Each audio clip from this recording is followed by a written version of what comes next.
எது வேணாலும் வரலாம். ஆனா நம்ம கர்த்தர் இடத்துல விண்ணப்பம் பண்ணணும். உம்முடைய செட்டையின் மறைவிலே எங்களை காப்பாற்றும் ஆண்டவரே. இந்த வியாதியிலிருந்து எங்களுக்கு விலக்கி உம்முடைய செட்டையின் மறைவிலே காப்பாற்றும். இந்த பகைஞர் இடத்துல இருந்து எங்களை விலக்கி செட்டையின் மறைவில இருந்து காப்பாற்றும். இந்த துன்மார்க்கர் இடத்துல இருந்து எனக்கு வர விரோதிகள் இடத்துல இருந்து என்ன உமது செட்டைகளின் மறைவிலே வைத்து என்னை காப்பாற்றும் அப்படின்னு சொல்லிட்டு தாவீதை போல நாமளும் விண்ணப்பம் பண்ணணும். அடுத்த வார்த்தை 10ஆம் வசனம். அவர்கள் நினந்துண்ணி இருக்கிறார்கள், தங்கள் வாயினால் வீம்பு பேசுகிறார்கள். அவங்க நினந்துண்ணி அவங்க வாயினால வீம்பு பேசிட்டு இருக்காங்க. ஒரு சிலர் பாத்தீங்கன்னா ஒரு முடிவுக்கு ஒரு பிரச்சனைனா ஒரு சொல்யூஷன் தேடி வர மாட்டாங்க, பேசிக்கிட்டே இருப்பாங்க. சொல்யூஷனே முடிக்கவே மாட்டாங்க, பேசிக்கொண்டே அப்படியே இழுத்துக்கிட்டே இருப்பாங்க. அவங்களுக்கு தேவை வீம்புக்கு பேசிக்கிட்டே இருக்கணும்ன்றதானே தவிர அவங்களுக்கு சொல்யூஷனுக்கு தேவை கிடையாது.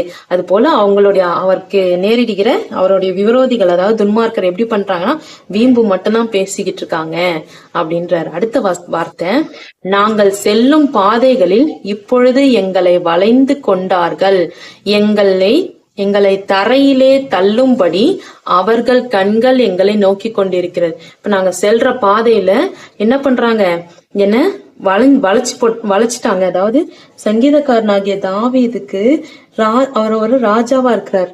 அவர் நாட்டுக்கே ராஜாவா இருக்கிறதுனால அவருக்கு விரோதமா நிறைய மற்ற நாட்டு ராஜாக்கள் எல்லாருமே அவருக்கு விரோதமா எழும்புவாங்க. இதுல பாத்தீங்கன்னா சவுலுக்கு பயந்து, சவுல்ன்ற ஒரு ராஜா அவருடைய மாமனார், அதாவது அவருடைய மனைவியோடைய தகப்பனா இருக்கிறாரு. சவுல் இவருக்கு விரோதமா எழும்பி இவரை கொல்ல வேண்டும் அப்படின்னு நினைக்கிறார். எதுக்காக அப்படின்னு பாத்தீங்கன்னா சவுல் சவுளுடைய இடத்துலதான் ராஜாவா தாவீது பதவி ஏற்கிறார். அப்போ எல்லாரும் சொல்றாங்க சவுல் கொன்றது 1000, தாவீது கொன்றது 10000 அப்படின்னு சொல்றாங்க. இப்படி புகழ்ந்து ஜனங்கள் பேசுறாங்களே, என்னை விட தாவீது இவ்வளவு அதிகமா கொண்டுட்டானா எதிராளிகளை, அதனால அவனை பெருமையா பேசுறாங்களே, அவனை நான் கொன்றணும் அப்படின்ற எண்ணத்துல ஒரு பகைய